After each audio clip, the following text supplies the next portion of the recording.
Tonight's a Discord. That is in there. And for anybody that's wondering, I did change my Twitch settings so that you do not have to follow me for a week if you want to talk. I decided to, I did it specifically for some trolls. And then I was like, you know what? I'm not going to worry about it now.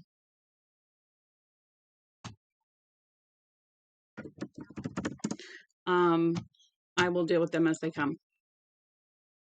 So let me get this invite. I don't know why I don't just, like, I wish they'd just leave it here. Readers, Discord. And there's not a whole lot of chit chat, and that's mostly because we are new.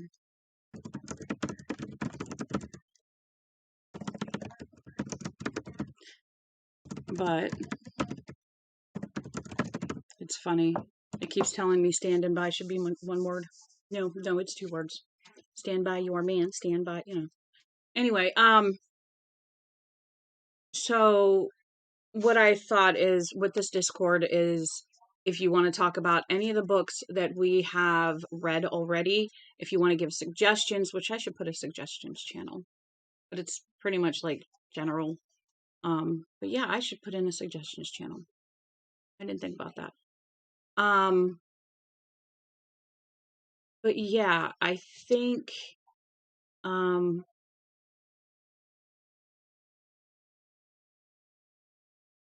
brain stopped. Give me a second. What I would like to see is people talking about the books, talking about the chapters that we read. What did you think of today? Kind of like you would in a book club. So that's kind of what this is this Discord is like our book club that we can sit and we can read. And I won't always read, but right now I'm really into reading. So this is my niche today. This is my niche lately. I honestly haven't even made any new rosaries because right now nothing is really selling. So I am taking a break from that, and I have plenty up there to sell. So I'm taking a break from that, and I'm reading, and I am enjoying it. And I am so glad that you guys have come to enjoy it with me. So, with that being said, I am Lady Rain, and this is the Reader's Nook. Welcome. We are reading The Stand. We are on chapter 11, and we are going to see how far we can get tonight. Because we got through 5 chapters this morning. Wow. Yeah, that was a lot. I was stoked for that. So it would be like awesome if we could get, to quite a few chapters. Ooh, there's a picture in here. That is awesome. I see a picture. I will show you guys it, but it's not up yet. So we shall read. Welcome. Chapter 11.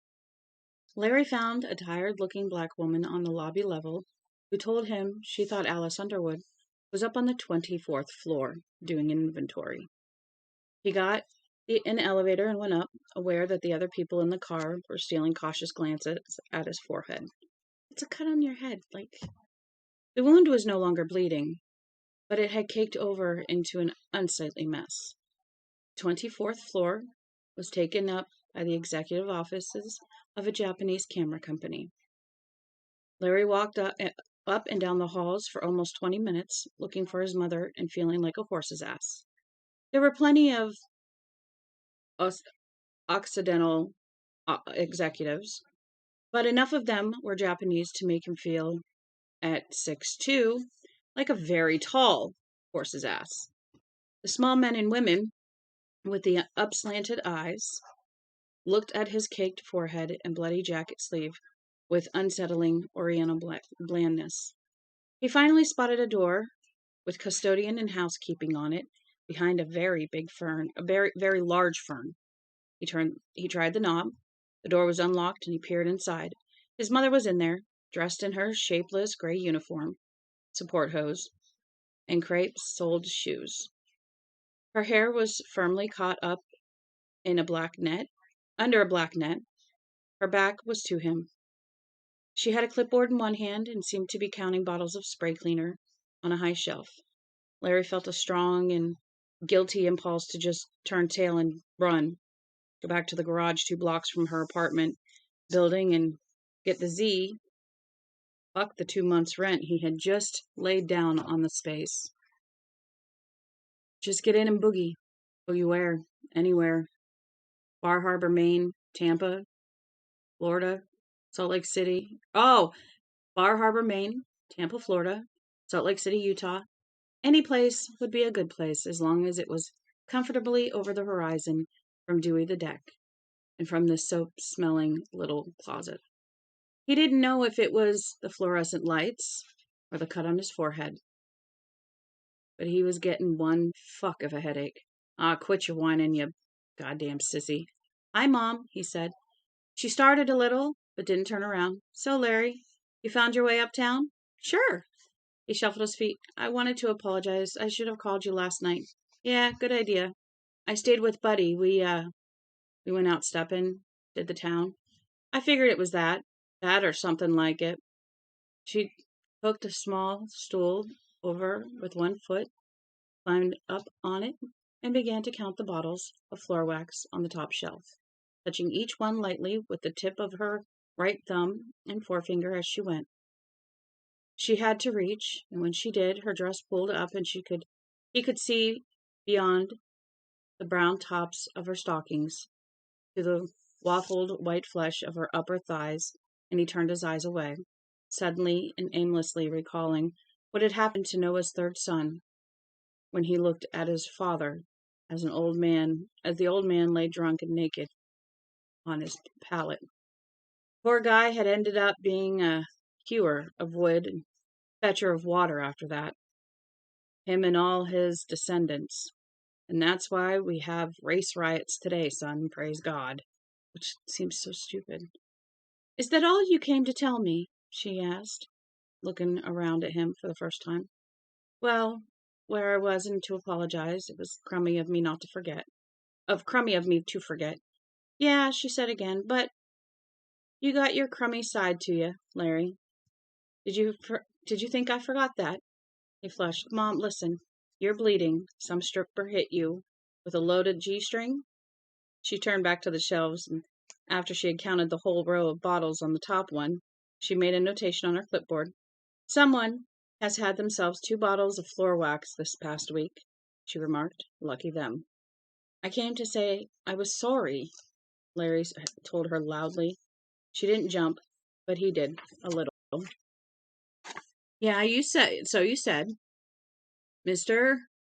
Jorgen is going to be on us like a ton of bricks if the damn floor wax doesn't stop going out. I didn't get in a barroom fight, and it wasn't in a strip joint. It wasn't anything like that. It was just, he trailed off. She turned around, eyebrows arched, in an old, sardonic way he remembered so well. Was what? Well, he couldn't think of a convincing lie quick enough. It was, a spatula. Someone mistook you for a fried egg. Must have been quite a night you and Buddy had out on the town. He kept forgetting that she could run rings around him. Had always been able to. Always would be. Probably always would. It was a girl, Ma. She threw it at me. She must be a hell of a shot, Alice Underwood said, and turned away again. That dratted Consuela is hiding the requisition forms again. Not that they do much good. We never get all the stuff we need, but we get plenty. I wouldn't know what to do if we get plenty I wouldn't know what to do with if my life depended on it. Ma, are you mad at me? Her hands suddenly dropped to her sides. Her shoulders slumped. Don't be mad at me, he whispered. Don't be, okay, huh? She turned around, and he saw an unnatural sparkle in her eyes. Well, he supposed it was natural enough. But it sure wasn't caused by the fluorescence in here. And he heard the oral hygienist say once more, with great finality, you ain't no nice guy. Why had he ever bothered to come home if he was going to do stuff like this to her? And never mind what she was doing to him. Larry, she said gently. Larry, Larry, Larry.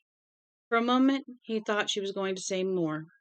No more, even allowed himself to hope that this was so.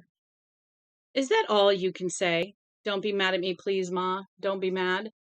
I hear you on the radio, and even though I don't like that song you sing, I'm proud it's you singing it.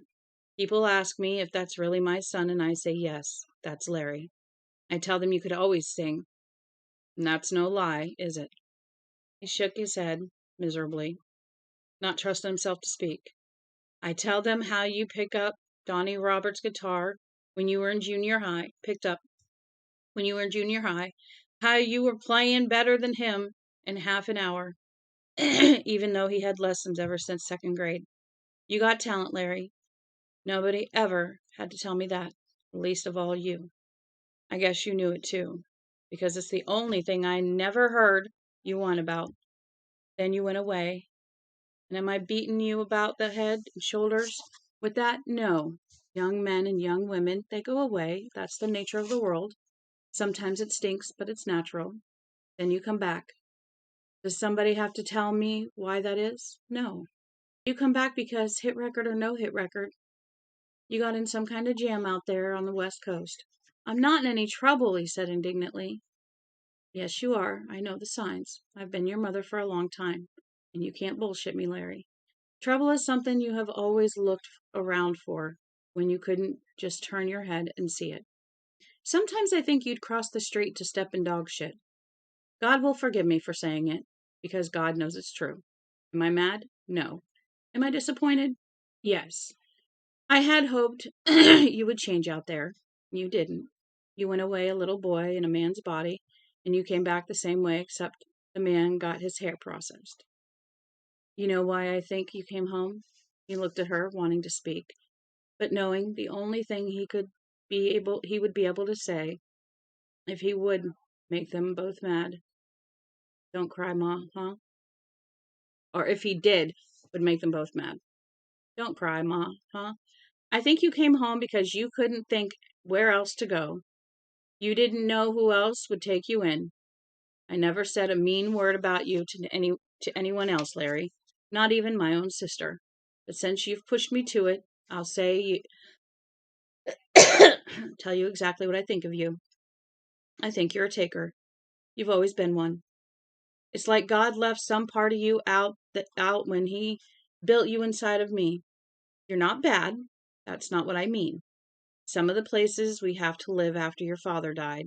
You had to live after your father died. You would have gone bad if there was bad in you. God knows. I think the worst thing I've ever caught you doing was writing a nasty word in the hallway downstairs of that place on Carstairs Avenue in Queens. You remember that? He remembered. She had chalked that same word on his forehead and then made him walk around the block with her 3 times. He had never written that word or any other word on the building wall or stoop. The worst part, Larry, is that you mean well. Sometimes I think it would almost be a mercy if you were broke worse. As it is, you seem to know what's wrong and not how to fix it. And I don't know how either. I tried every way I knew when you were small. Writing that word on your forehead, that was only one of them. But by then, I was getting desperate, or I never would have done such a mean thing to you. You're a taker, that's all. You come home to me because you knew that I have to give. Not to everybody, but to you. I'll move out, he said, and every word was like spitting out a dry ball of lint this afternoon. Then it came to him that he probably couldn't afford to move out, at least not until Wayne sent him his next royalty check, or whatever was left of it after he finished feeding the hungriest of the LA hounds onto him. As for current out-of-pocket expenses, there was the rent on the parking lot slot for the Datsun Z, and a hefty payment he would have to send out by Friday, unless he wanted a friendly neighborhood repo man looking for him, and he didn't. And after last night's revel, which had begun so innocently with Buddy and his fiancée, and this oral hygienist the fiancée knew, a nice girl from the Bronx. Larry, you'll love her. Great sense of humor. He was pretty low on cash. No, if you wanted to be accurate, he was busted to his heels. The thought made him panicky. If he left his mother's now, where would he go? A hotel? A doorman at any hotel, better than a flea bag, would laugh his ass off and tell him to get lost. He was wearing good threads, but they knew. Somehow those bastards knew. They could smell an empty wallet. Don't go, she said softly. I wish you wouldn't, Larry. I bought some food special. Maybe you saw it. And I was hoping maybe we could play some gin rummy tonight. Ma, you can't play gin, he said, smiling a little. For a penny a point, I can beat the tailgate off a kid like you. Maybe if I give you 400 points. Listen to the kid. She jeered softly. Maybe if I give you 400. Stick around, Larry.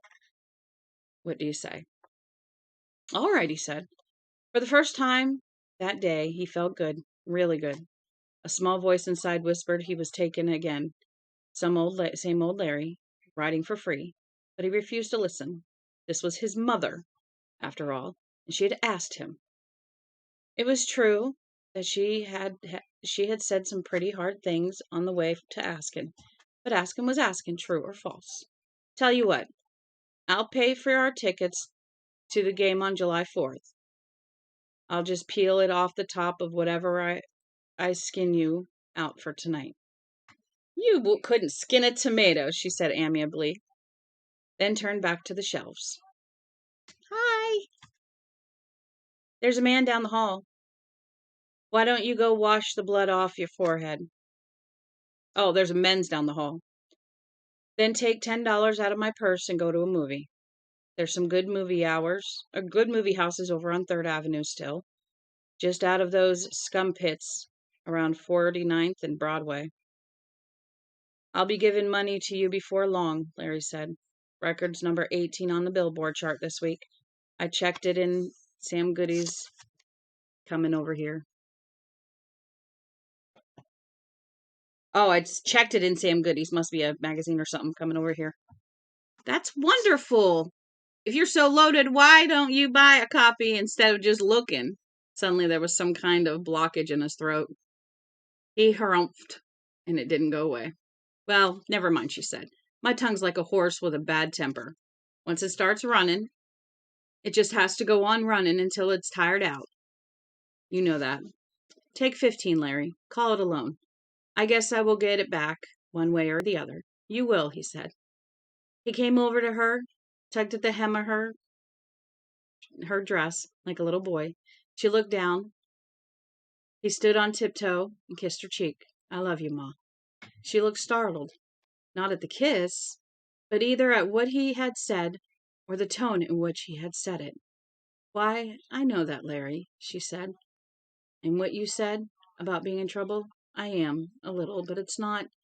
Her voice was cold and stern at once, so cold, in fact, that it frightened him a little. I don't want to hear about that.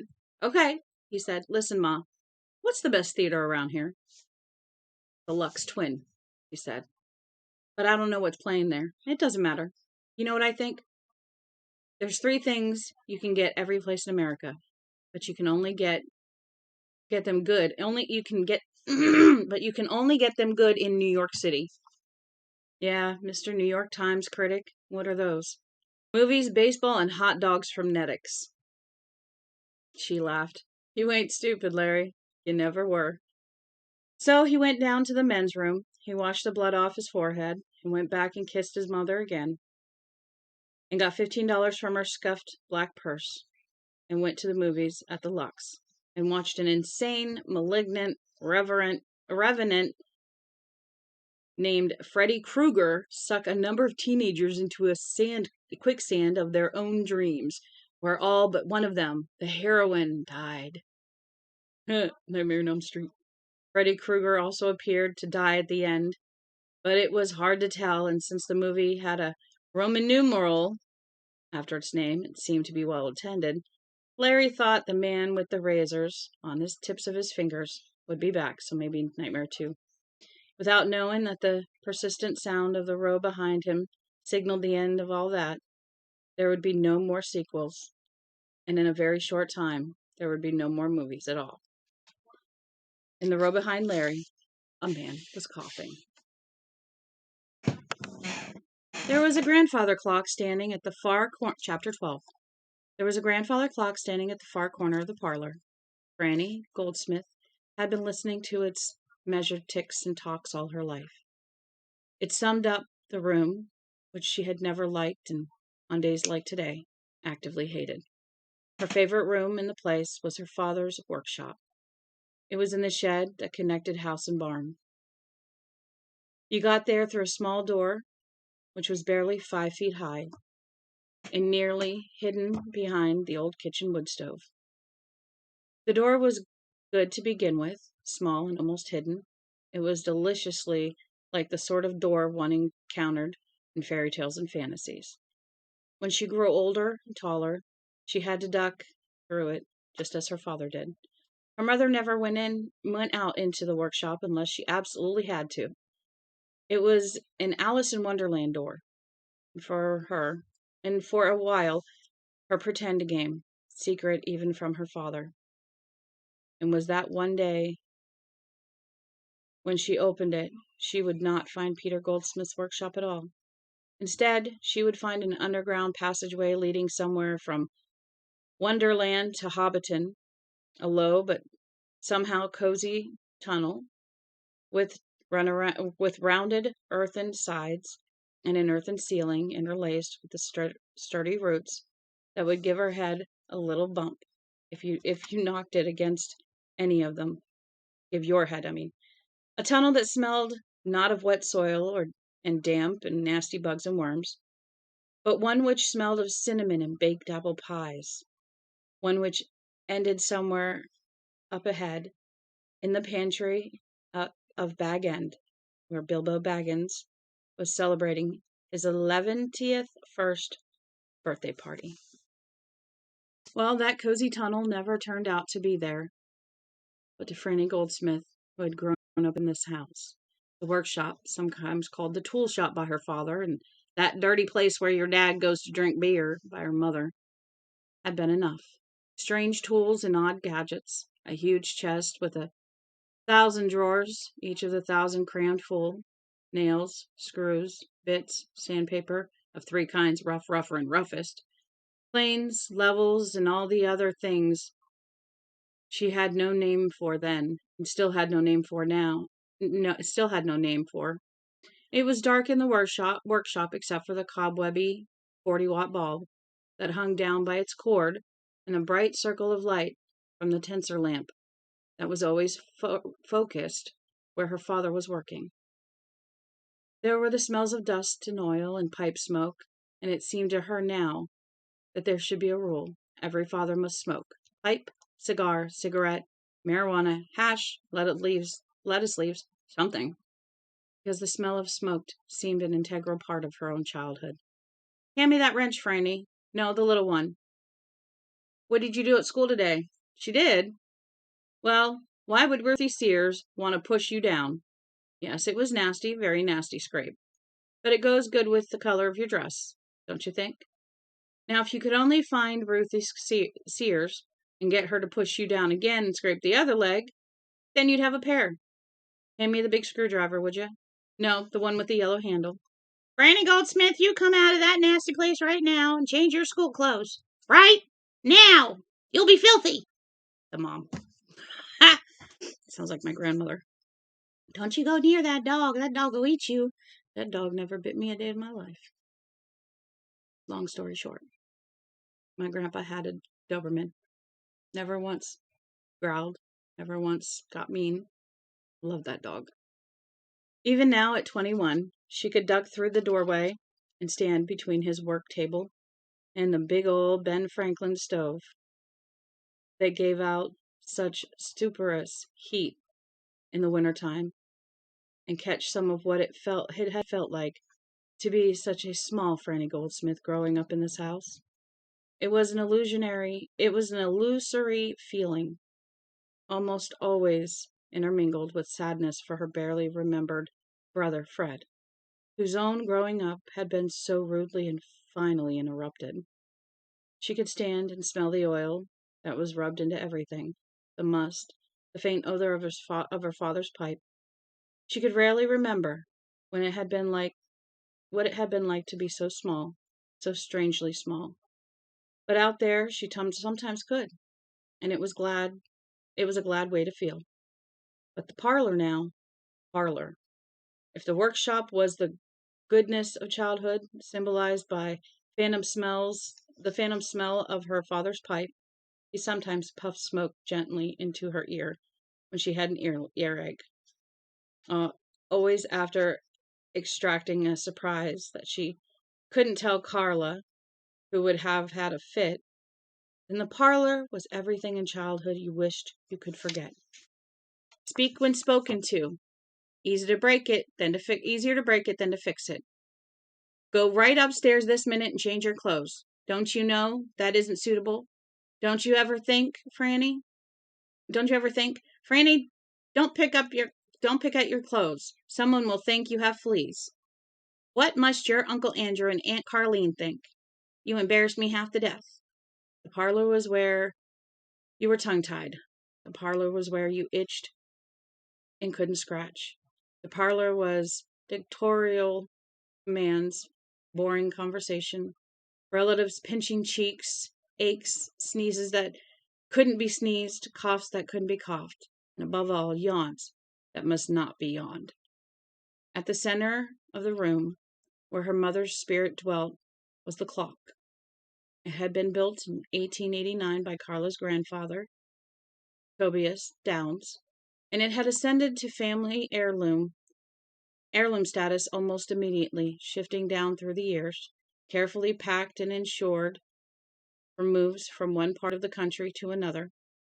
It was originally came into being in the Buffalo, New York workshop of Tobias, a place where he had undoubtedly been every bit as smoky and nasty as Peter's workshop, although such a comment would have struck Carla as completely irrelevant.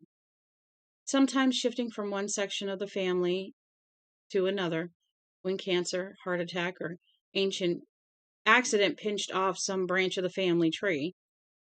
The clock had been in this parlor since Peter and Carla Goldsmith moved into the house some 36 years ago. Here it had been placed, and here it had stayed, ticking and talking, marking off segments of time in a dry age. Someday the clock would be hers, if she wanted it, Franny reflected as she looked into her mother's white, shocked face. But I don't want it, and won't have it. In this room, there were dried flowers under glass bells. There was in this room a dove-gray carpet with dusky pink flowers figured into the nap. There was a graceful bow window that looked down the hill to Route 1, with a big privet hedge between the road and the grounds. Carla had nagged her husband with a grim fervor until he planted that hedge right after the Exxon station on the corner went up. Once it was in, she nagged her husband to make it grow faster. Even radioactive fertilizer, Franny thought, would have been acceptable for her if it had served that end. The stridency of her remonstrations concerning the privet had lessened as the hedge grew taller, and she supposed it would stop altogether in another 2 years or so, when the hedge finally grew tall enough to blot out the offending gas station completely, and the parlor was inviolate again. It would stop on that subject at least. Stencils on the wall paper, large green leaves and pink flowers almost the same shade as the roses in the carpet. Early American furniture and a dark mahogany set of double doors. Did you drink your other one? Oh, okay. Yeah. Because I still got one in there. I got 2. Okay. A fireplace, which was just for show, where the birch log sat eternally on the hearth of red brick, which was eternally immaculate and untouched by even a speck of soot. Franny guessed that by now that log was so dry that it would burn like newspaper if lit. Above the log was a pot, almost big enough for a child to bathe in. It had been handed down from Franny's great-grandmother. and it hung eternally suspended over the eternal log. Above the mantle, finishing that part of the picture, was the eternal flintlock rifle.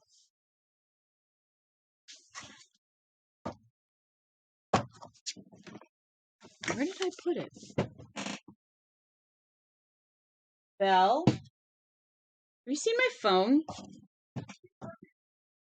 Oh, did I? Because I was going to plug it in. Okay. Segments of time in a dry age. What? Did I leave it in there? Okay. It just dawned on me. I don't know why, but I decided I'm going to charge it while I'm reading. Segments of time in a dry age. One of her earliest memories was of peeing on the dove-gray rug with the dusky pink roses figured into the nap. She must have been 3, not trained for very long, probably not allowed in the parlor save for special occasions because of the chance of accidents. But somehow she had gotten in, and seeing her mother not just running but sprinting to grab her up before the unthinkable could happen had brought the unthinkable on. Her bladder let go, and the spreading stain, as the dove rug turned to the darker slate gray around her bottom, had caused her mother to actually shriek. The stain had finally come out, but after how many patient shampooings, the Lord might know, Granny Goldsmith did not. It was in the parlor that her mother had talked to her grimly, inexplicably, and at length, after she caught Franny and Norman Burstein examining each other in the barn, their clothes piled in one amicable heap on the hay bale to the side. How would she like it, Carla asked, as if Grandfather Clock solemnly ticked off segments of time in a dry age, if she took Franny out for a walk up and down US Route 1 without any clothes on. How would that be? Franny, then 6, had cried, and had somehow managed to avoid the hysterics which impended at this prospect. When she was 10, she had ridden her bike into the mailbox post while looking back over her shoulder to yell something to Georgette McGuire. She cut her head, bloodied her nose, lacerated both knees, and had actually grayed out for a few moments with shock. When she came around, she had stumbled up the driveway to the house, weeping and horrified at the sight of so much blood coming out of herself. She would have gone to her father, but since her father was at work, she had stumbled into the parlor where her mother was serving tea to Mrs. Venner and Mrs. Prime. "Get out!" her mother had screamed, and the next moment she was running to Franny, embracing her, crying, "Oh, Franny, oh dear, what happened? Oh, your poor nose." But she was leading Franny back into the kitchen, where the floor could safely be bled upon, even as she was comforting her, and Franny never forgot. Her first 2 words that day hadn't been, "Oh, Franny," but "get out." Her first concern had been for the parlor, where the dry age went on, and blood was not allowed. Perhaps Mrs. Prynne never forgot either, because even through her tears, Franny had seen a shocked, slapped expression cross the woman's face. After that day, Mrs. Prynne had become something of a seldom caller. In her first year of junior high, she had gotten a bad conduct mark on her report card, and of course, she was invited into the parlor to discuss this mark with her mother. In her final year of senior high school, she had received 3 detention periods for passing notes, and that had likewise been discussed with her mother in the parlor. It was there that they discussed Franny's ambitions, which always ended up seeming a trifle shallow. It was there they discussed Franny's hopes, which always ended up seeming a trifle unworthy, and it was there that they discussed Franny's complaints, which always ended up seeming very much unwarranted, not to mention puling, whining, and ungrateful. It was in the parlor that her brother's coffin had stood on a trestle, bedecked with roses. Chrysanthemums and lilies of the valley, their dry perfume filled the room, while in the corner, the poker-faced clock kept its place, ticking and talking off segments of time in a dry age. "You're pregnant," Carla Goldsmith repeated for a second time. "Yes, Mother." Her voice was very dry, but she would not allow herself to wet her lips. She pressed them together instead. She thought, "In Father's workshop there was a little girl in a red dress, and she will always be there, laughing and hiding under the table, with the vice clamp on one edge, or all bundled up with her scabby knees clasped against her chest, behind the big toolbox with 1,000 drawers. That little girl is a very happy girl, but in my mother's parlor there is a much smaller girl who can't help piddling on the rug like a bad dog, like a bad little bitch puppy, and she will always be there too, no matter how much I wish she would be gone." "Oh, Franny," her mother said, her words coming very quickly. She laid a hand against the side of her cheek like an offended maiden aunt. "How did it happen?" It was Jessie's question. That was what really pissed her off. It was the same question he had asked. "Since you had 2 kids yourself, Mother, I think you know how it happened." "Don't be smart," Carla cried. Her eyes opened wide and flashed in hot fire that had always terrified Franny as a child. She was on her feet in a quick way and that had also terrified her as a child. A tall woman with graying hair, which was nicely upkept and tipped and generally beauty shopped. A tall woman in a smart green dress and faultless beige hose. She went to the mantelpiece, where she always went in moments of distress. Resting there, below the flintlock, was a large scrapbook. Carla was something of an amateur genealogist, and her entire family was in that book, at least as far back as 1638, when its earliest traceable progenitor had risen out of the nameless crowd of Londoners long enough to be recorded in some old church records as Merton Downs Freemason. Her family tree had been published 4 years ago in the New England Genealogist, with Carla herself, the compiler of record. Now she fingered that book with painstakingly amassed names, a safe ground where none could trespass. Were there no thieves in there any place? Franny wondered. No alcoholics, no unwed mothers. "How could you do something like this to your father and me?" she asked finally. "Was it that boy Jesse?" "It was Jesse. Jesse's the father." Carla flinched at the word. "How could you do it?" Carla repeated. We did our best to bring you up in the right way. This is just, she put her hands to her face and began to weep. "How could you do it?" she cried. "After all we've done for you, this is the thanks we get? For you to go out and rut with a boy like a bitch in heat? You bad girl! You bad girl!" She dissolved into sobs, leaning against the mantelpiece for support, one hand over her eyes, the other continuing to slip back and forth over the green cloth cover of the scrapbook. Meantime, the grandfather clock went on ticking. "Mother, don't talk to me. You've said enough." Franny stood up stiffly. Her legs felt like wood, but must not be, because they were trembling. Tears were beginning to leak out of her own eyes, but let them. She would not let this room defeat her again. "I'll be going now." "You ate at our table," Carla cried at her suddenly.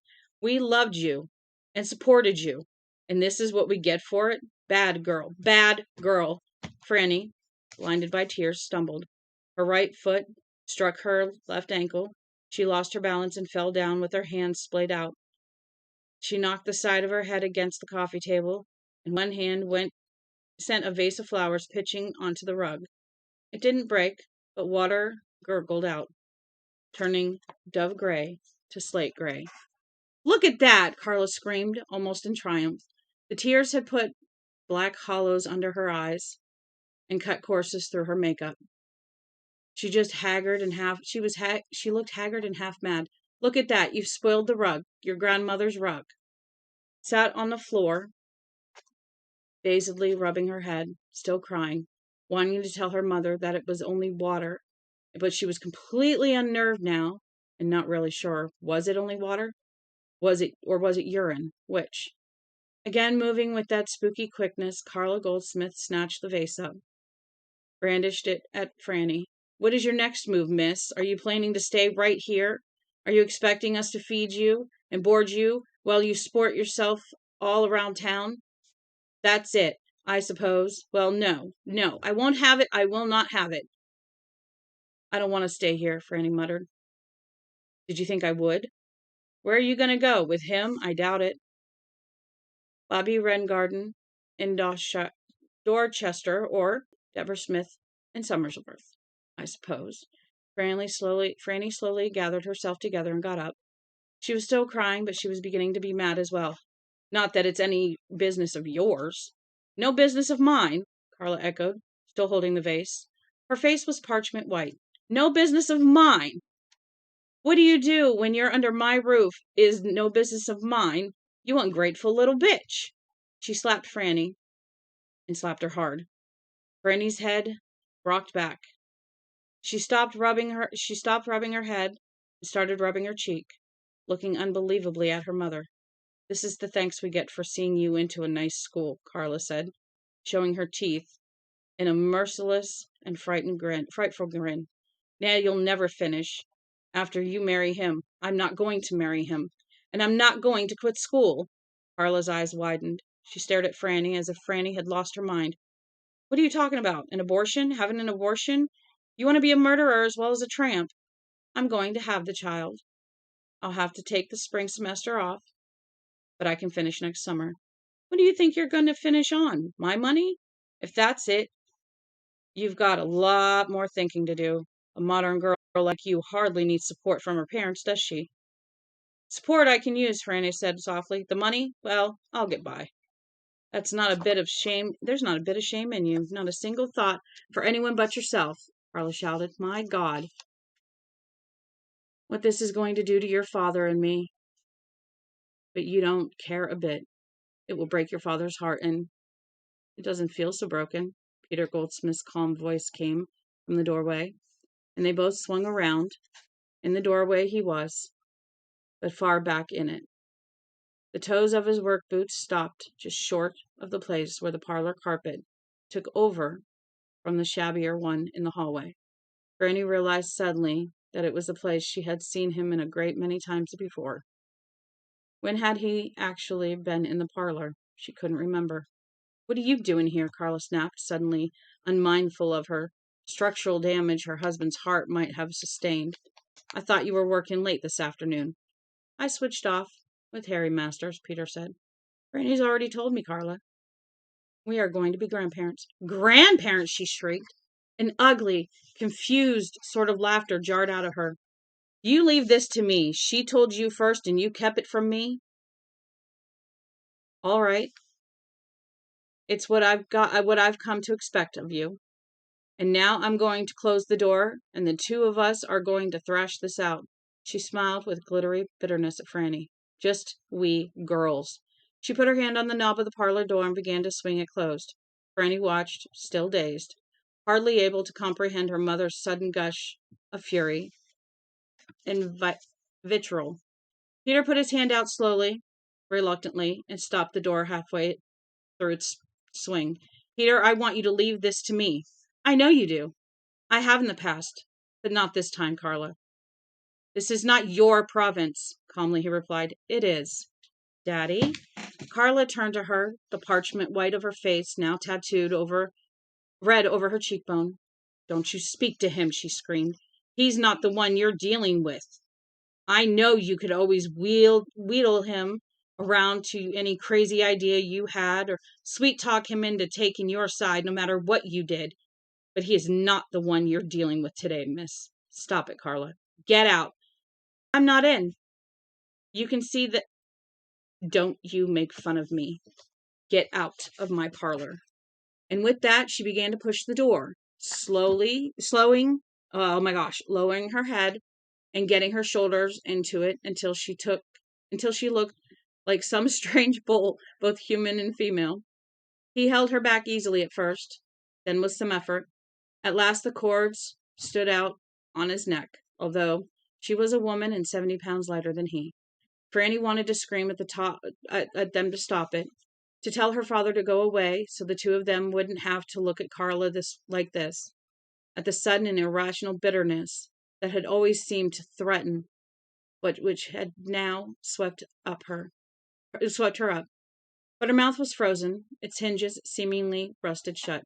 Get out! Get out of my parlor! Out, out, out! You bastard, let go of the goddamn door and get out! That was when he slapped her. It was a flat, almost unimportant sound.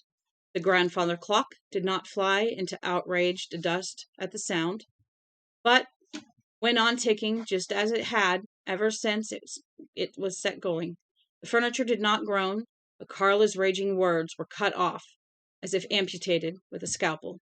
She fell on her knees, and the door swung all the way open to bang softly against the high-backed Victorian chair with the hand-embroidered slipcover. Belle? No, oh no, Franny said with a hurt little voice. Please check on the food. Carla pressed a hand to her cheek and stared up at her husband. You have had that coming for 10 years or better, Peter remarked. His voice had a slight unsteadiness in it. I've always told myself I didn't do it because I didn't hold with hitting women. I still don't. But when a person, man or woman, turns into a dog and begins to bite, someone has to shy it off. I only wish, Carla, I had the guts to do it sooner. Twould have hurt us both less. Yeah, stir it up and see if it's done. Daddy, hush, Franny, he said with an absent sternness, and she hushed. You say she's being selfish, Peter said, still looking down into his wife's still, shocked face. You're the one doing that. You stopped caring about Franny when Fred died. That was when you decided caring hurt too much, and decided it was safer just to live for yourself. And this is where you came to do it, time and time and time again. This room. You doted on your dead family and forgot the part of it still living. And when she came in here and told you she was in trouble, asked for your help, I bet the first thing that crossed your mind was to wonder what the ladies at the Flower Garden Club would say, or if it meant you'd have to stay away from Aunt Amy Lauder's wedding. Hurt's a reason to change, but all the hurt in the world don't change facts. You have been selfish. What? Go ahead and taste it. I'd try the broccoli first, because that's the part that was the hardest. He reached down and helped her up. She came to her feet like a sleepwalker. Her expression didn't change. Her eyes were still wide and unbelieving. Relentlessness hadn't yet come back into them, but Franny dully thought that in time it would. It would. It's my fault for letting you go on, for not wanting an unpleasantness, for not wanting to rock the boat. I was selfish too, you see. And when Fran went off to school, I thought, well, now Carla can have what she wants, and it won't hurt nobody but herself. And if a person doesn't know they're hurting, maybe they're not. I was wrong. I've been wrong before, but never as bad as this. Gently, but with great force, he reached out and grasped Carla's shoulders. Now, I'm telling you this as your husband. If Franny needs a place to stay, this can be the place. Same as it always was. If she needs money, she can have it from my purse, same as she always could. And if she decides to keep her baby, you will see that she has a proper baby shower, and you may think no one will come, but she has friends, good ones, and they will. I'll tell you one more thing, too. If she wants it christened, it will be done right here in this goddamn parlor. Carla's mouth had dropped open, and now a sound began to come from it. At first it sounded uncannily like a whistle of a tea kettle on a hot burner. Then it became a kneeling wail. Peter, your own son lay in a coffin in this room. Yes, and that is why I can't think of a better place to christen a new life, he said. Fred's blood, live blood. Fred himself he's been dead a lot of years, Carla. He was worm food long since. She screamed at that and put her hands to her ears. He bent down and pulled them away. But the worms haven't got your daughter and your daughter's baby. It doesn't matter how it was got. It's alive. You act like you want to drive her off, Carla. What will you have? What will you have if you do? Nothing but this room and a husband who will hate you for what you did. If you do that, why, it might as well have been all three of us that day, me and Franny, as well as Fred. I want to go upstairs and lie down, Carla said. I feel nauseated. I think I'd better lie down. I'll help you, Franny said. Don't you touch me. Stay with your father. You and he seem to have all this worked out. How you are going to destroy me in this town. Why don't you just settle into my parlor, Franny? Throw mud on the carpet, take ashes from the stove and throw them onto my clock. Why not? Why not? She began to laugh and pushed past Peter into the hall. She was listening like a drunken woman. Peter tried to put an arm around her shoulders. She bared her teeth and hissed at him like a cat. Her laughter, go ahead and eat. Her laughter turned to sobs as she went slowly up the stairs, leaning on a mahogany banister for support. Those sobs had been ripping, helpless quality that made Franny want to scream and throw up at the same time. Her father's face was the color of dirty linen. At the top, Carla turned and swayed so alarmingly that for a moment Franny believed she would tumble all the way back down to the bottom. She looked at them, seemingly about to speak, then turned away again. A moment later, the closing of her bedroom door muted the stormy sound of her grief and hurt. Franny and Peter looked at each other appalled, and the grandfather clock ticked calmly on. This will work itself out, Peter said calmly. She'll come around. Will she? Franny asked. She walked slowly to her father, leaned against him, and he put his arm around her. I don't think so. Never mind. We won't think about it for now. I ought to go. She doesn't want me here. You ought to stay. You ought to be here if she comes and finds out. She still needs you to stay, he paused. Me? I already do, Franny. Daddy, she said, and put her head against his chest. Oh, Daddy, I'm so sorry. Just so goddamn sorry. Shh, he said, and stroked her hair. Over her head, he could see the afternoon sunlight streaming duskily in through the bowed windows, as it had always done, golden and still. What are you trying to get at? There's nothing there for you. The way sunlight falls into museums and the halls of the dead. Shh, Franny, I love you. I love you. What? You don't need my chocolate, and you don't need my peanuts, and you don't need what's up here. Stop. No, you don't. Chapter 13. The red light went on. The pump hissed. The door opened. The man who stepped through was not wearing one of the white all-over suits, but a small, shiny nose filter that looked a little bit like a two-pronged silver fork. The kind that hostesses leave on the canopy table. Okay. Canopy table to give the olives out of the bottle. To get the olives out of the bottle. Hi, Mr. Redmond, he said, strolling across the room. He stuck out his hand, clad with a thin, transparent rubber glove, and Stu, surprised into the defense, shook it. I'm Dick Dietz. Denninger said you wouldn't play ball anymore unless somebody told you what the score was. What? What? You gotta go out again? No. Stu nodded. Good. He'd sat on the edge of the bed. He was a small brown man, and sitting there with his elbows cocked just above his knees, he looked like a gnome in a Disney picture. So what do you want to know? First, I guess I want to know why you're not wearing one of those spacesuits. Because Geraldo there says you're not catching. Dietz pointed to a guinea pig beside the double-pane window. The guinea pig was in a cage, and standing behind the cage was Denninger himself, his face expressionless. Geraldo, huh? Geraldo's been breathing your air for the last 3 days, via convector. This disease that your friends have passed easily from human to guinea pigs, and vice versa. If you were catching, we figure Geraldo would be dead by now.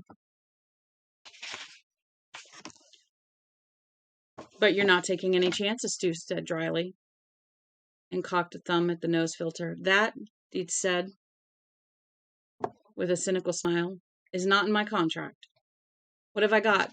Smoothly, as if rehearsed, Dietz said, black hair, blue eyes, one hell of a suntan. He looked closely at Stu. Not funny, huh? Stu said nothing. Want to hit me? I don't believe it would do any good. Dietz sighed and rubbed the bridge of his nose, as if the plugs going into the nostrils hurt. Listen, he said. When things look serious, I do jokes. Some people smoke and chew gum. It's the way I keep my shit together, that's all. I don't doubt that there's a lot of people who have better ways. As of what sort of disease you've got, well, so far as Denninger and his colleagues have been able to ascertain, you don't have any at all. Stu nodded impassively. Yet somehow he had an idea.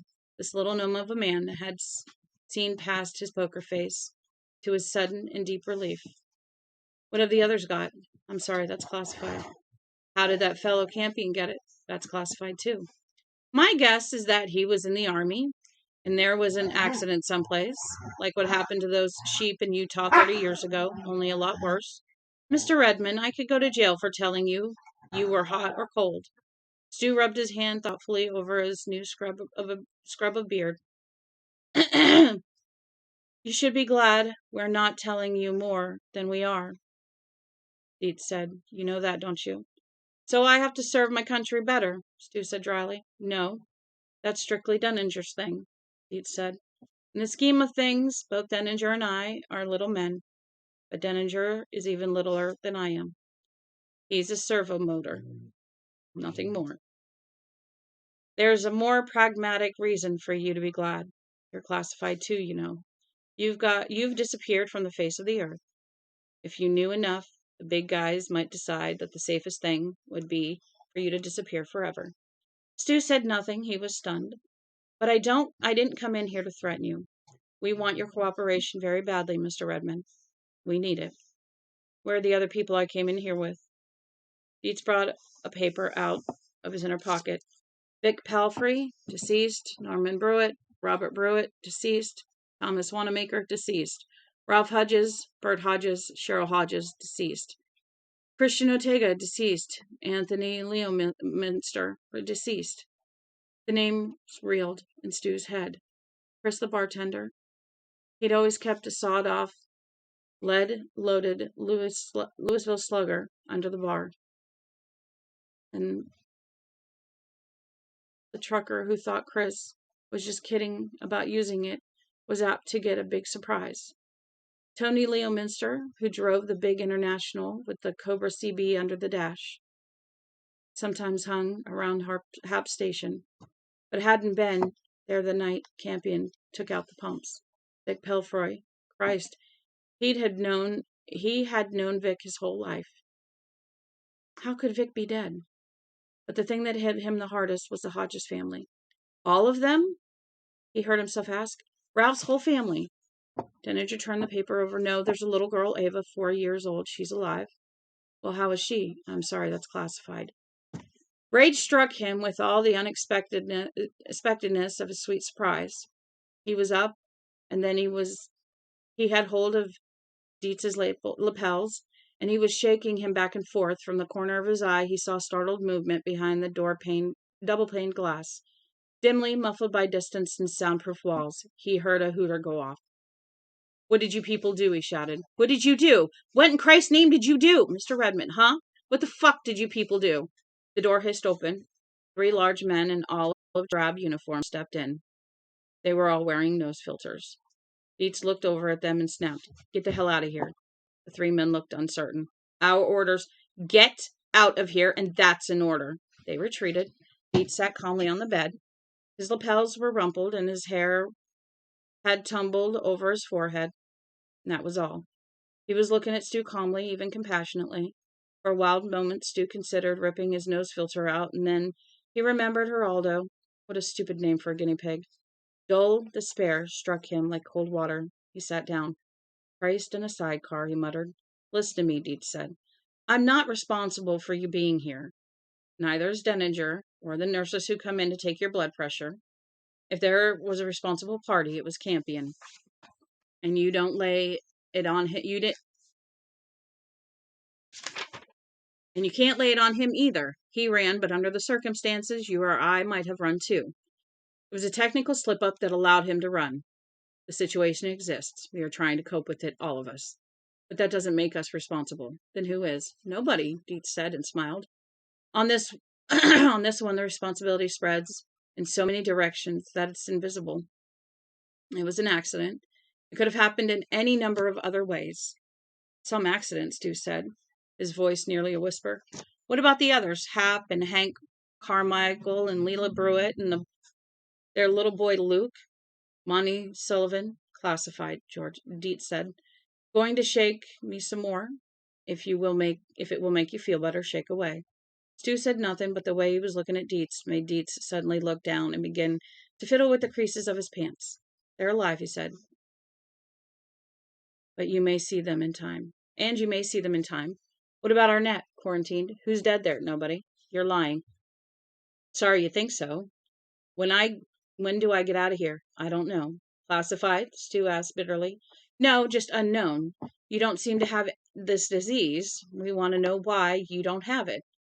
Then we're home free. Do I have to... Can I get a shave? I itch. Dietz smiled. If you'll allow Dillinger to start running his tests again, I'll get an order in to shave you right now. I can handle it. I've been doing it since I was 15. Dillinger shook his head firmly. I think not. Stu smiled dryly at him, afraid I might cut my own throat. Let's just say... Stu interrupted him with a series of harsh, dry coughs. He went over with the force of them. The effect on Dietz was galvanic.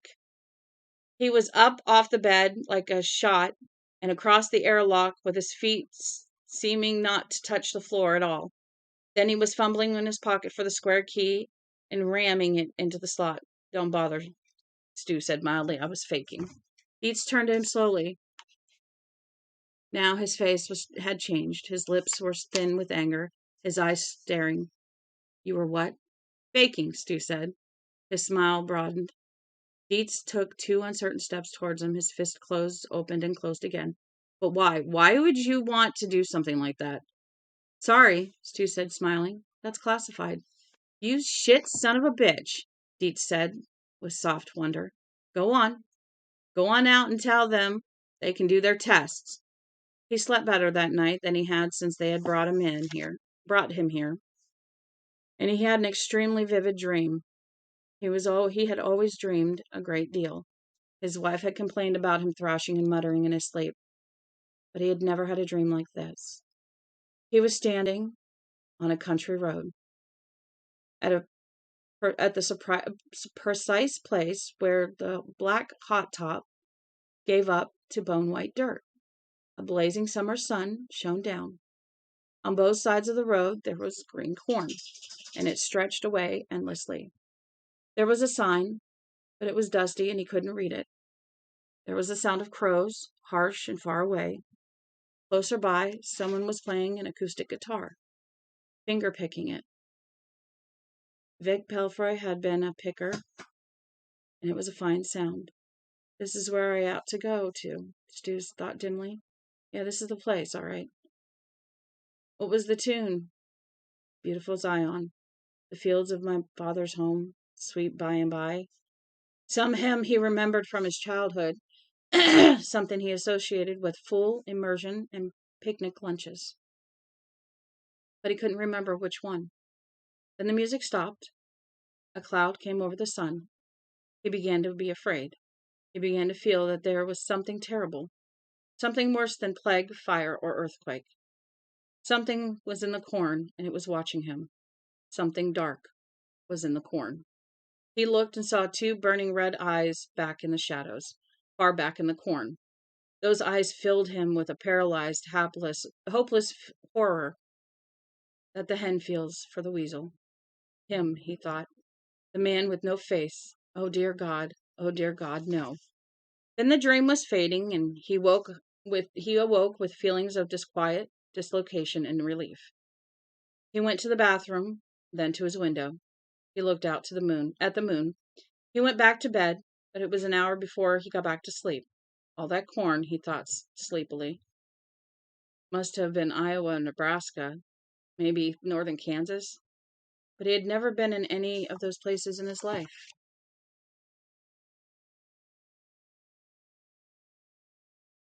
Ooh. Okay. Give me just a minute. My puppy needs out. I'm going to go let her out. We are going on to chapter 14.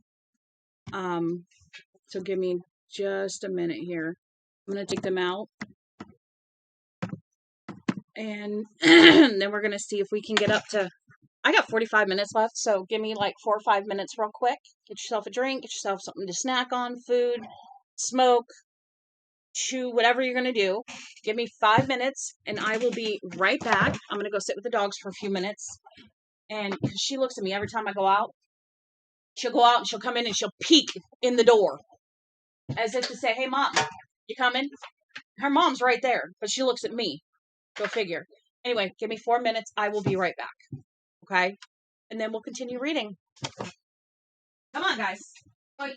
Don't run me over. Don't run me over. Do not run me over.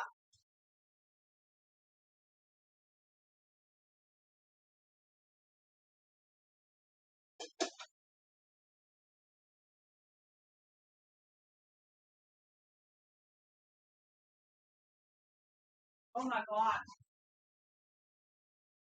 Half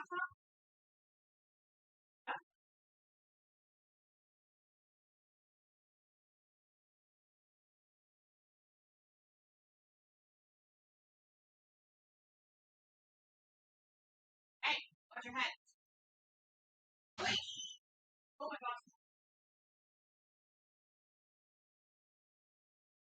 Come on, Miss Thing. Down there.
All right. It's cold outside. Yes, it is. All right. Chapter 14. It was 12:15. Outside the small pillbox window, dark pressed evenly against the glass, Dietz sat alone in his office cubicle, tied, pulled down, collar button undone. His feet were up on the anonymous metal desk, and he was holding a microphone. On top of the desk, the reels of old-fashioned woolen sack tape recorder turned and turned. "This is Colonel Dietz," he said. "Located Atlanta facility, code PB-2. This is report 16. Subject file, Project Blue. Subfile, Princess, Prince. This report, file, and subfile are top secret classified 2-2-3. Eyes only. If you are not classified to receive this material, fuck off, Jack." He stopped and let his eyes fall closed for a moment. The tape reels ran on smoothly, undergoing all the correct electrical and magnetic charges. "Prince gave me one hell of a scare tonight," he said at last. "I won't go into it. It'll be in Denninger's report. That guy will be more than willing to quote chapter and verse. Plus, of course, a transcription of my conversation with Prince will be on the telecommunications disk, which also contains the transcript of this tape, which is being made at 23:45 hours, which is 11:45 at night. I was almost pissed enough to hit him because he scared the living Jesus out of me. I am not pissed anymore, however. The man put me into my shoes. For just a second there, I knew exactly how it feels to shake in them. He's a fairly bright man, once you get past the Gary Cooper exterior, and one independent son of a bitch. If it suits him, he'll find all sorts of novel monkey wrenches to throw into the gears. He has no close family in Arnett or anyplace else, so we can't put much of a hammer lock on him. Denninger has volunteers, or says he does. We'll be happy to go in and muscle him into a more cooperative frame of mind, and it may come to that. But if I may be pardoned another personal observation, I believe it would take more muscle than Denninger thinks. Maybe a whole lot more. For the record, I'm still against it. My mother used to say you can catch more flies with honey than you can with vinegar, and I guess I still believe it. Again, for the record, he still tests virus clean. You figure it out. He paused again, fighting the urge to doze off. He had managed only 4 hours of sleep in the last 72. Records as of 2200 hours, he said formally, and picked a sheaf of reports off the desk. Henry Carmichael died while I was talking to Prince. The cop, Joseph Robert Brentwood, died half an hour ago. This won't be in Dr. D's report, but he was all but shitting green apples over that one. Brentwood showed a sudden positive response to the vaccine type. He shuffled papers. Here it is. 63-A-3. See subfile if you like. Brentwood's fever broke. The characteristic swelling of the glands of his neck went down. He reported hunger and ate a poached egg and a slice of unbuttered toast. Spoke rationally, wanted to know where he was, and so on, and Scooby-Doo-Doo. Then, around 2000 hours, the fever came back with a bang, delirious. He broke the restraints on his bed and went reeling around the room, yelling, coughing, blowing snot, the whole bit. Then fell over and died. Kaboom! The opinion of the team is that the vaccine killed him. It made him better for a while, but he was getting sick again even before it killed him. So it's back to the old drawing board. He paused. I saved the worst for last. We can declassify Princess back to plain old Ava Hodges, female, age 4, Caucasian. Her coach and 4 turned back into Pumpkin and a bunch of mice late this afternoon. To look at her, you'd think she was perfectly normal, not even a sniffle. She's downhearted, of course. She misses her mom. Other than that, she appears perfectly normal. She's got it, though. Her post-lunch BP first showed a drop and then a rise, which is the only halfway decent diagnostic tool Denninger's got so far. Before supper, Denninger showed me her sputum slides as an incentive to diet. Sputum slides are really primo, believe me, and they're lousy with those wagon wheel germs. He says aren't really germs at all, but incubators. I can't understand how he can know where this thing is and what it looks like and still not be able to stop it. He gives me a lot of jargon, but I don't think he understands it either. Eats lit a cigarette. So where are we tonight? We've got a disease that's got several well-defined stages. But some people may skip a stage. Some people may backtrack a stage. Some people may do both.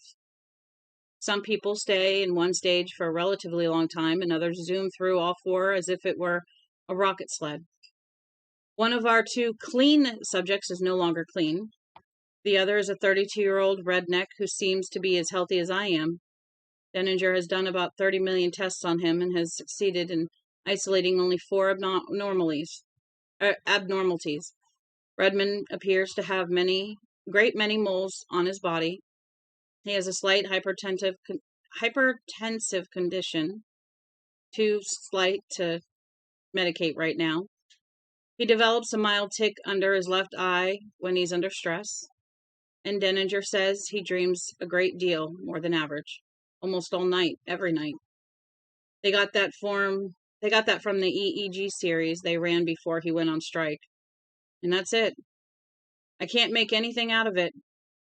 Neither can Dr. Denninger. And neither can the people who check Dr. Demento's work. This scares me, Starkey. It scares me because nobody and a very smart doctor with all the facts. It scares me because nobody but a very smart doctor with all the facts is going to be able to diagnose anything but a common cold in the people who are out there carrying this. Christ, nobody goes to the doctor anymore unless they've got pneumonia or a serious lump on a tit or a bad case of dancing hives. Too hard to get one to look at you. So they're going to stay home, drink fluids, get plenty of bed rest, and then they're going to die. Before they do, they're going to infect everyone who comes into the same room with them. All of us are still expecting the prince. I think I used his real name here someplace. But at this juncture, I don't really give a fuck. To come down with it tonight or tomorrow or the day after at the latest. And so far, no one who's come down with it has gotten better. Those sons of bitches out in California did this job a little too well for my taste. Dietz, Atlanta PB Facility 2. This report ends. He turned off the recorder and stared at it for a long time, and then he lit another cigarette. Chapter 15.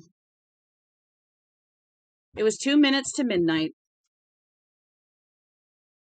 Patty Greer, the nurse who had been trying to take Stu's blood pressure when he went on strike, was leafing through the current issue of McCall's at the nurse's station and waiting to go in and check Mr. Sullivan and Mr. Hapscom. Hap would still be awake watching Johnny Carson and would be no problem.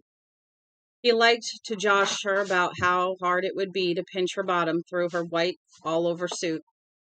Mr. Hapscom was scared, but he was being cooperative, not like that dreadful Stu Redmond, who only looked at you and would say boo to a goose. Mr. Hapscom was what Patty Greer thought of as a good sport.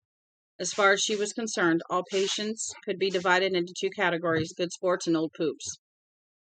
Patty, who had broken a leg roller skating when she was 7, had never spent a day in bed since. Had very little patience with the old poops.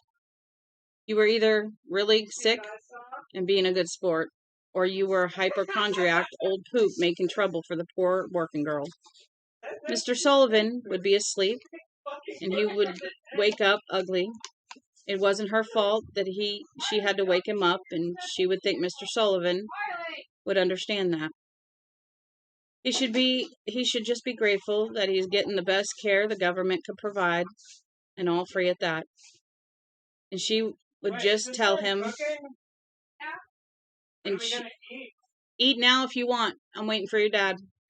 And she would just tell him so if he started being an old poop again tonight. The clock touched midnight, time to get going. She left the nurse's station and walked down the hallway toward the white room, where she would first be sprayed and then helped into her suit. Halfway there, her nose began to tickle. She got her hanky out of her pocket and sneezed lightly 3 times. She replaced the handkerchief. Intent on dealing with cranky Mr. Sullivan, she attached no significance to her sneezes. It was probably a touch of hay fever. The directive in the nurse's station, which said in big red letters, "Report any cold symptoms, no matter how minor, to your superior at once," never even crossed her mind. They were worried that whatever those poor people in Texas had might spread outside the sealed rooms. But she also knew it was impossible for even a tiny virus to get inside the self-contained environment of the white suits.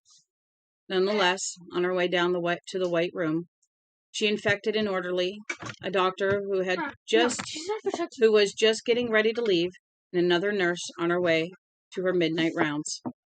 A new day had begun. Chapter 16. A day later, on June 23rd, a big white Connie was roaring north on US 180.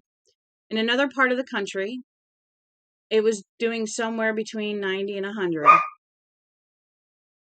Its Corinthian white paint job glittering in the sun, the chrome winking.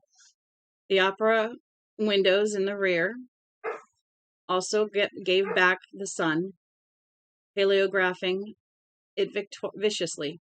The trail the Connie had left behind itself since Polk and Lloyd killed its owner and stole it somewhere just south of Pachita was wandering and pretty much senseless.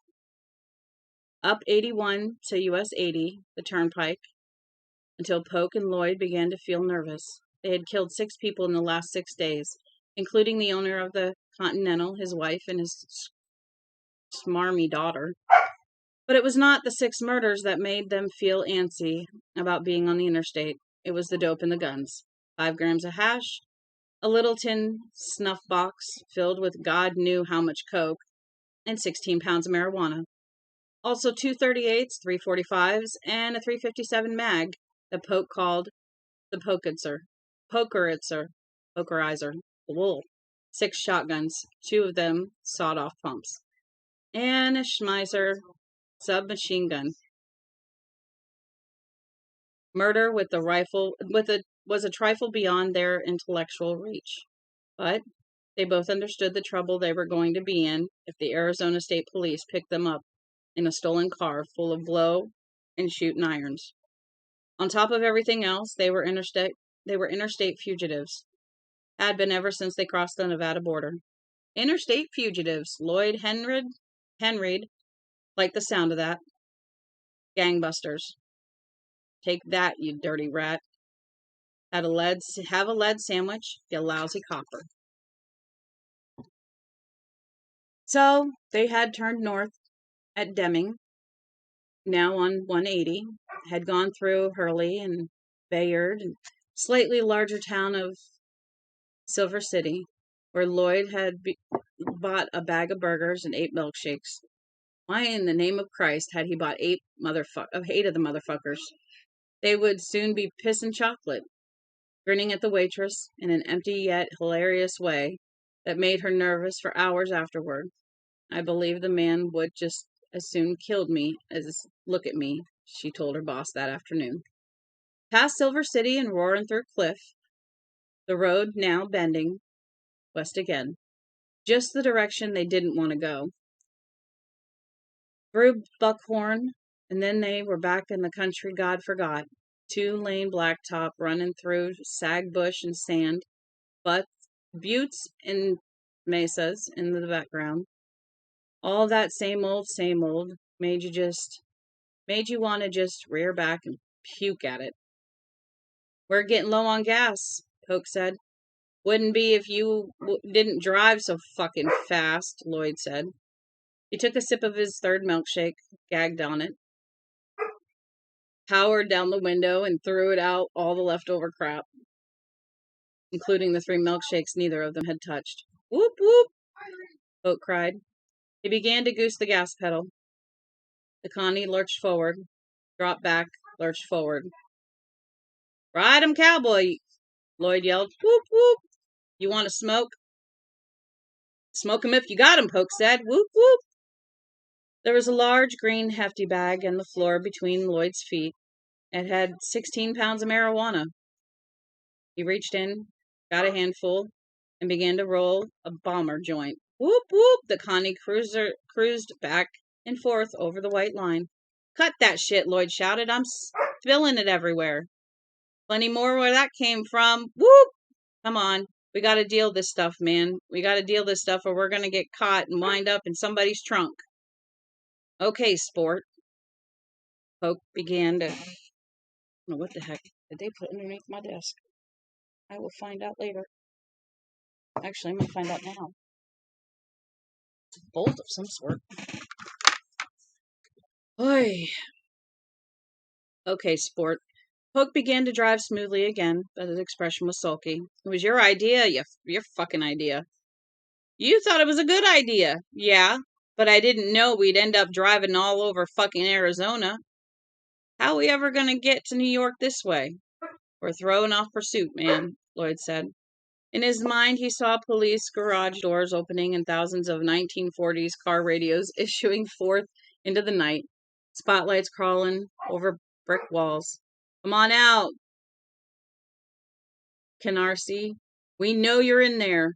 Good fucking luck, Poke said, still sulking. We've done a hell of a job. You know what we got? Besides that dope and the guns? We got $16 and 300 fucking credit cards we don't dare use. What the fuck?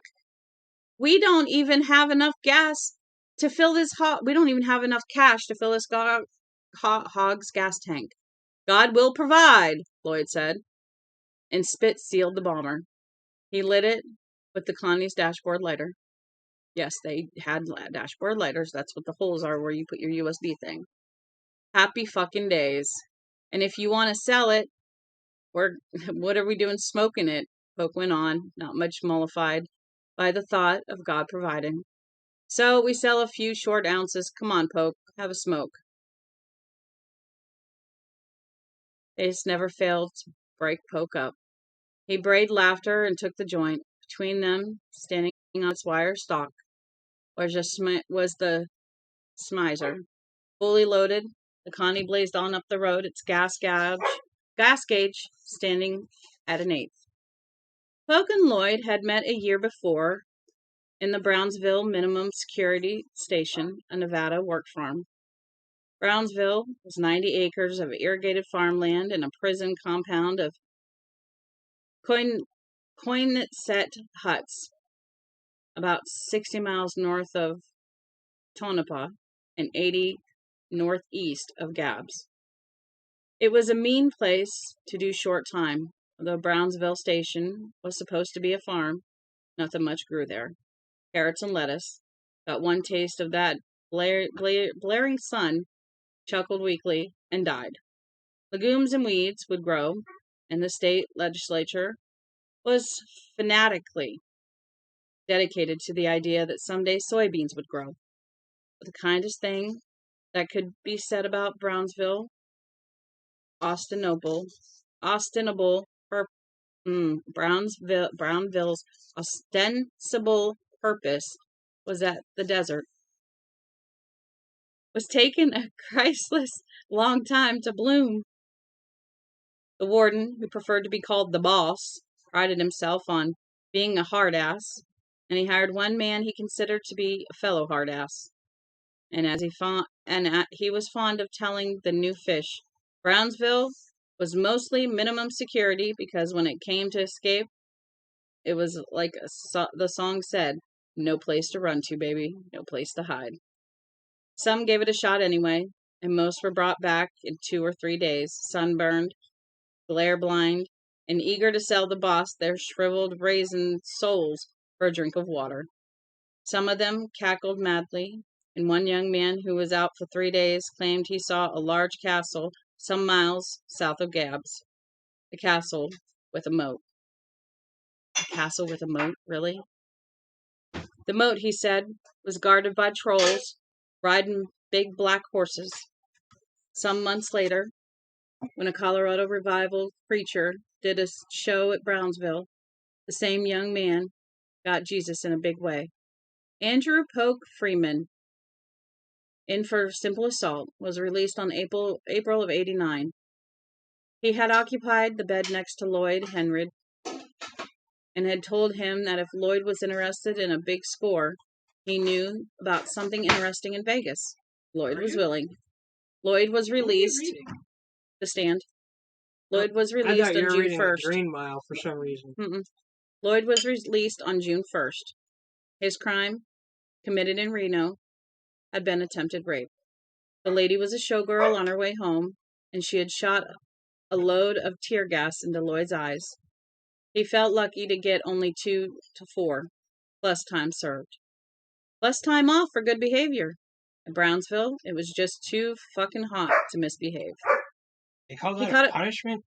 Pretty sure they give harsher sentences to people who smoke weed. Not in the desert. You're going to die in the desert if you try to get away. He caught a bus to Las Vegas, and Polk met him at the terminal. This is the deal, Polk told him. He knew this guy, one-time business associate, might describe him best. And this guy was known in certain circles as Gorgeous George. He did some piecework for the group of people with the most Italian and Sicilian names. George was strictly part-time help. What he did mostly for these Sicilian-type people was to take things and bring things. Sometimes he took things from Vegas to L.A. Sometimes he brought other things from L.A. to Vegas. Small-time dope mostly. Freebies for big-time customers. Sometimes guns. The guns were always a bring, never a take, as Polk understood it. And Polk's understanding never got much beyond what the movie people call soft focus. These Sicilian-type people sometimes sold iron to independent thieves. Well, Polk said, Gorgeous George was willing to tell them the time and place when a fairly good haul of these items would be in the offing. George was asking 25% of what they realized. Polk and George would crash in on George, tie him, gag him, take the stuff, and maybe give a couple of biffs and baths for good measure. It had to look good, George had cautioned, because these Sicilian type people were no one to fool around with. Well, Lloyd said, it sounds good. The next day, Polk and Lloyd went to see Gorgeous George, a mild-mannered 6-footer with a small head, which sat incongruous above his rough-beamed shoulders on the neck which did not seem to exist. He had a full head of waved blonde hair, which made him look a bit like a famed wrestler. Lloyd had had second thoughts about the deal, but Polk had changed his mind again.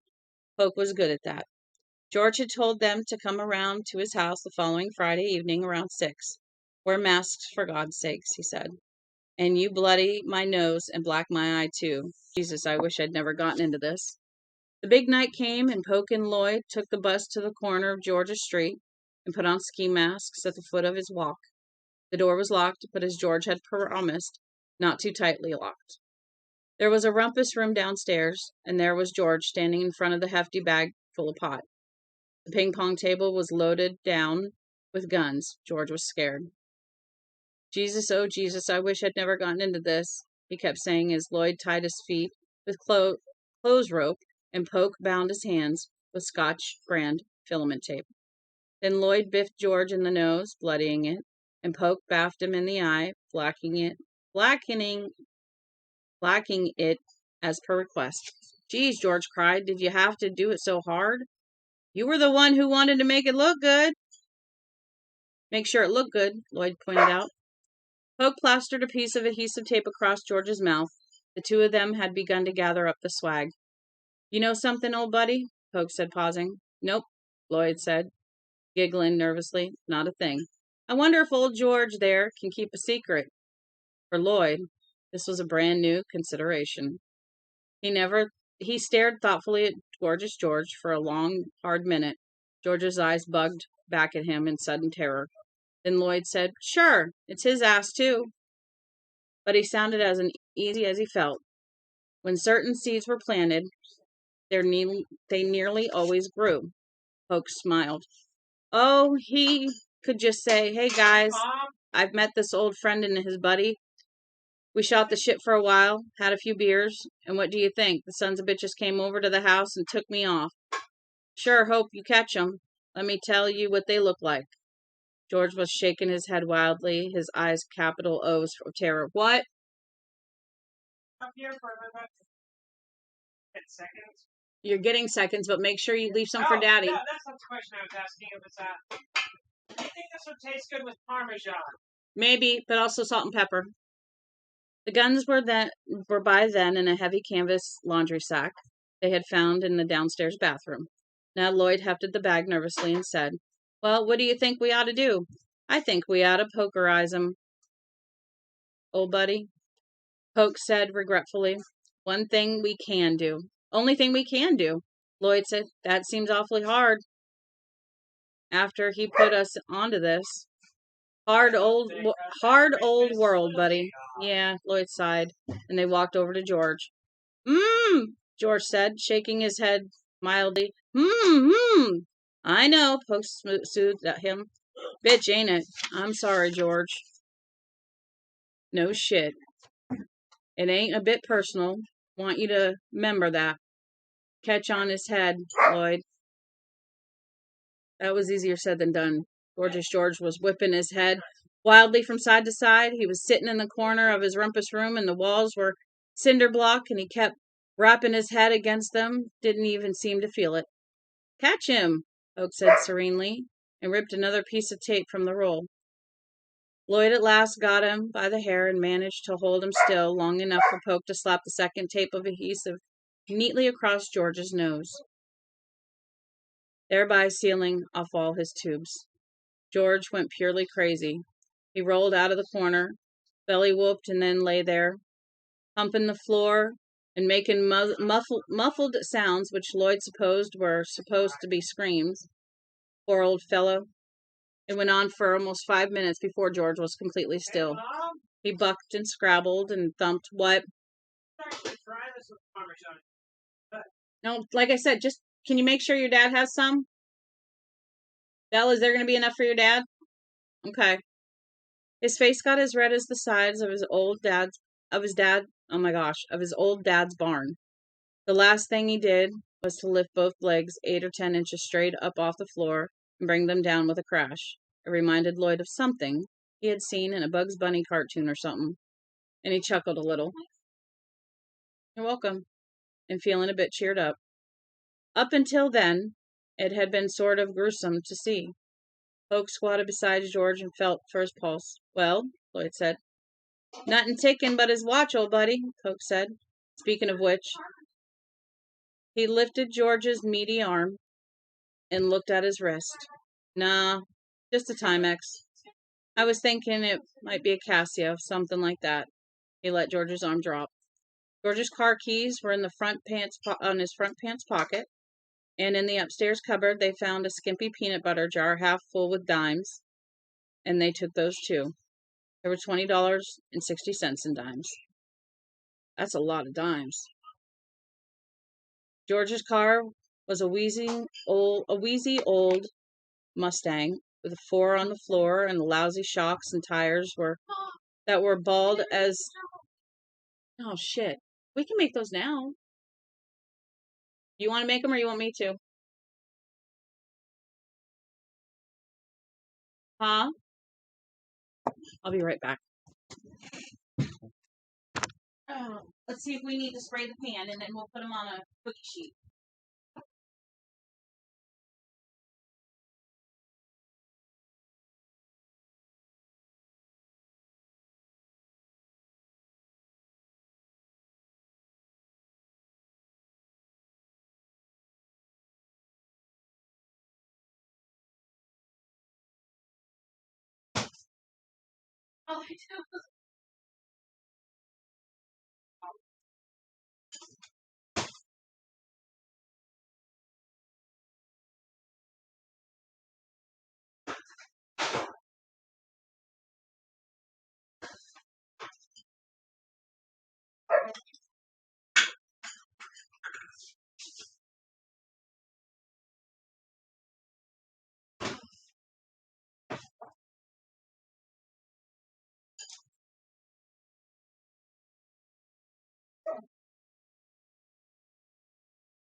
All right, biscuits are almost ready to go in, just waiting for the oven. I made tuna casserole. It's egg noodles, broccoli, tuna, and broccoli cheese soup, or you can just do broccoli soup, cheesy broccoli, or mushroom, or whatever your cream of soup is, and then mix it all together. You got to cook the noodles, mix it all together, throw it in the oven. I used fresh broccoli, so I cooked it first, and then we're throwing biscuits in to go with it, so it sounds nice. Let's see. George's car was a wheezy old Mustang with a 4 on the floor and lousy shocks and tires that were as bald as Telly Savalas. They left Vegas on US 93 and went southeast into Arizona. By noon the next day, day before yesterday, they had skirted Phoenix on the back roads. Yesterday around 9, they had stopped at a dusty old general store 2 miles beyond Sheldon on Arizona Highway 75. They knocked over the store and pokerized the proprietor, an elderly gentleman with mail-order false teeth. They got $63 and the old Dude Mars pickup truck. The pickup truck had blown 2 tires this morning, 2 tires at the same time, and neither of them could find any tacks or nails on the road at all, although they spent nearly half an hour looking, swapping a bomber joint back and forth as they did so. Polk finally said it must have just been a coincidence. Lloyd said he had heard of stranger things by God. Then came along the white Connie, like an answer to their prayers.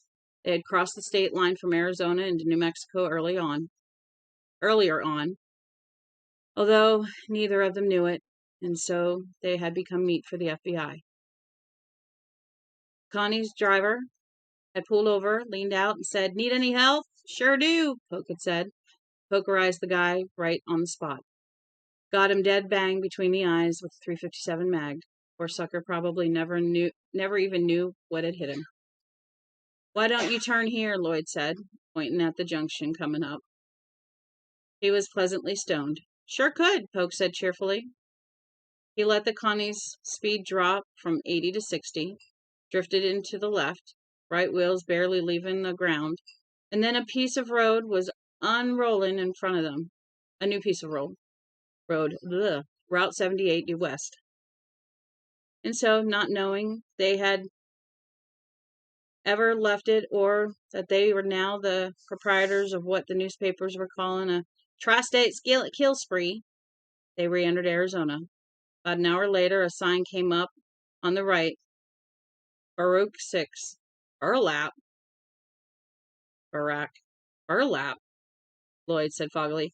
Barack, Polk said, and began twisting the Connie's wheels so that the car made big, graceful loops back and forth across the road. Whoop, whoop. You want to stop there? I'm hungry, man.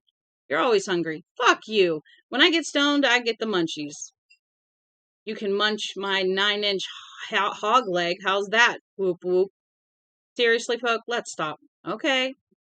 Gotta get some cash, too. We've thrown off enough fucking pursuit for a while.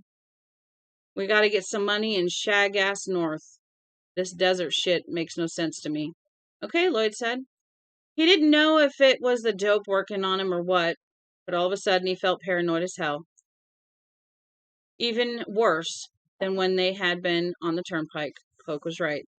Stop outside this barack and pull a score like they had outside of Sheldon. Get some money, get some gas station maps, ditch this fucking Connie for something that would blend into the scenery, then head north and east by the secondary roads. Get the fuck out of Arizona. Tell you the truth, man, Polk said. All of a sudden I feel as nervous as a long-tailed cat in a room full of rocking chairs. I know what you mean, Jellybean, Lloyd said gravely. And then it hit them both funny, and they broke up. Barack was a wide place in the road. They shot through it, and on the other side was a combination cafe, store, and gas station.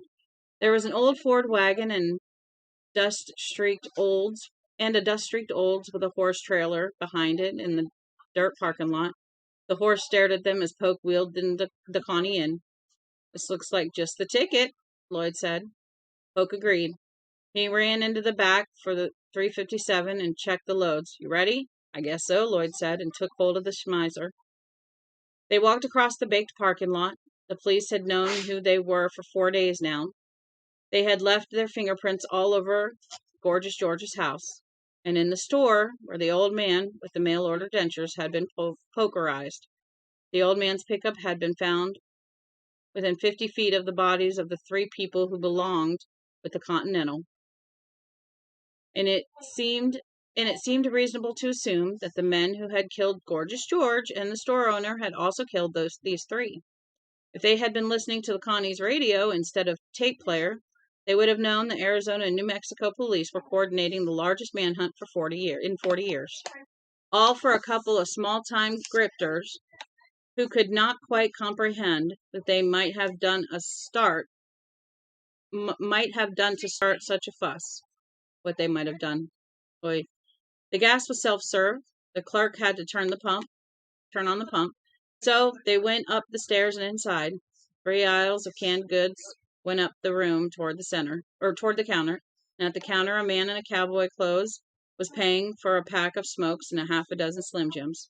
Halfway down the middle aisle, a tired-looking woman with coarse black hair was trying to decide between 2 brands of spaghetti sauce. The place smelled of stale licorice and sun and tobacco and age. The proprietor was a freckled man in a gray shirt. He was wearing a company cap that read Shell in red letters against the white field. He looked up as the screen door slapped shut and his eyes widened. Lloyd put the wire stalk of the schmizer against his shoulder and fired a burst into the ceiling. The 2 hanging light bulbs shattered like bombs. Men in the cowboy clothes began to turn around. Just hold still and nobody'll get hurt, Lloyd shouted, and Polk immediately made him a liar by blowing a hole through the woman looking at the sauces. She flew out of her shoes. Holy gee, Polk, Lloyd hollered. You didn't have to. Pokerized her, old buddy, Polk yelled. She never watched Jerry Falwell again. Whoop, whoop. The man in the cowboy clothes kept turning. He was holding his smokes in his left hand, the harsh light falling through the show window and the screen door pricked out bright stars on the dark lenses of his sunglasses. There was a .45 revolver tucked into his belt. And now he plucked it out unhurriedly as Lloyd and Polk were staring at the dead woman. He aimed, fired, and left the side of Polk's face suddenly disappeared. Oh, he fired, and the left side of Poke's face suddenly disappeared in the spray of blood and tissue and teeth. Phoebe! Oh, never mind, she's in the thing. Shot, Poke screamed, dropping the 357 and flailing backwards. His flailing hands raked potato chips and taco chips and cheese doodles onto the splintery wooden floor. Shot me, Lloyd, look out! Shot me, shot me! He hit the screen door and it slammed open, and Poke sat down hard on the porch outside, pulling one of the aged door hinges loose. Lloyd, stunned, fired more in reflex than in self-defense. The Schmeizer's roar filled the room. Cans flew, bottles crashed, spilling catsup, pickles, olives. The glass front of the Pepsi cooler jingled inward. Bottles of Dr. Pepper and Jolt and Orange Crush exploded like clay pigeons. Foam ran everywhere. The man in the cowboy clothes, cool, calm, and collected, fired his piece again. Lloyd felt rather than heard the bullet as it droned by nearly close enough to part hair. He raked the Schmeiser across the room from left to right. The man in the shell cap dropped behind the counter with such suddenness that an observer might have thought a trap door had been sprung on him. A gumball machine disintegrated. Red, blue, and green chews rolled out everywhere. The glass bottles on the counter exploded. One of them had contained pickled eggs, another pickled pig's feet. Ew. Immediately, the room was filled with the sharp odor of vinegar. The Schmeiser put 3 bullet holes in the cowboy's khaki shirt, and most of his innards exited from the back to splatter all over Spuds McKenzie. He was a dog, for Budweiser. A big old black eye spot on it, like a circle around his eye. The cowboy went down, still clutching his 45 in one hand and his deck of Luckies in the other. Lloyd, bullshit with fear, continued to fire. The machine pistol was growing hot in his hands. A box filled with returnable soda bottles tinkled and fell over. A calendar girl wearing hot pants took a bullet hole on one magical peach-colored thigh. A rack of paperbacks with no covers crashed over. Then the Schmeiser was empty, and the new silence was deafening. The smell of gunpowder was heavy and rank. Holy gee, Lloyd said. He looked cautiously at the cowboy. It didn't look like the cowboy was going to be a problem in either the near or distant future. Shot me, Poke brayed, and staggered back inside. He clawed the screen door out of his way with such force that the other hinge popped and the door slapped onto the porch. Shot me, Lloyd, look out! I got him, Poke, Lloyd soothed, but Poke seemed not to hear. He was a mess. His right eye blazed like a baleful sapphire. The left was gone. His left cheek had been vaporized. You could watch his jaw work on that side as he talked. Most of his teeth were gone over there, too. His shirt was soaked with blood. When you got right down to it, Poke was sort of a mess. Stupid fuck blew me up, Poke screamed. He bent over and got the 357 mag. I'll teach you to shoot me, you dumb fuck. He advanced on the cowboy, a rural Dr. Sardonicus. He put one foot on the cowboy's butt, like a hunter posing for a picture with a bear, which would soon be decorating the wall of his den, and prepared to empty the 357 into his head. Lloyd stood watching, gape-mouthed. The smoking machine pistol dangled from one hand, still trying to figure out how all of this had happened. At that moment, the man in the shell cap popped up back from behind the counter like Jack in his box, his face screwed up in an expression of desperate intent, a double-barreled shotgun clutched in both hands. Huh? Poke said, and looked up just in time to get both barrels. He went down. His face was worse mess than ever, and not caring a bit. Lloyd decided it was time to leave. Fuck the money. There was money everywhere. The time to throw off a little more pursuit had clearly come. He wheeled and exited the store in large, shambling strides, his boots barely touching the boards. He was halfway down the steps when the Arizona State Police cruiser wheeled into the yard. A trooper got out of the passenger side and pulled his pistol.